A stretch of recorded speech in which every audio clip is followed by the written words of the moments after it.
ચૈત્ર મહિનો એટલે કીડીઓને કીડિયારું પૂરવાનો મહિનો. ચૈત્ર મહિનો એટલે કીડીઓ માટે આખા વર્ષનો ખોરાક ભેગો કરવાનો મહિનો.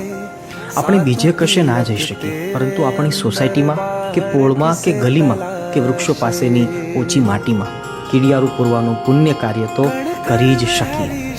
કીડિયારું બનાવવાની રીત: બાજરાનો અથવા ભાખરીનો જાડો લોટ, થોડો ગોળ અથવા ખાંડ, સફેદ આખા તલ અને થોડુંક ઘી અથવા તેલ, આટલું મિક્સ કરીશું એટલે કીડિયારું તૈયાર. અને જો એ પણ ના કરવું હોય તો મમરાને અને ઘીને અને ખાંડને સાથે મિક્સ કરીએ તો પણ કીડિયારું તૈયાર. જેટલું બની શકે એટલું અને જેટલા દિવસ થઈ શકે એટલું પણ આ પુણ્ય કાર્ય અવશ્ય કરજો. આપણો હિન્દુ સનાતન ધર્મ કોઈને મારીને નહીં, પરંતુ કંઈકને જીવાડીને મહાન બન્યો છે.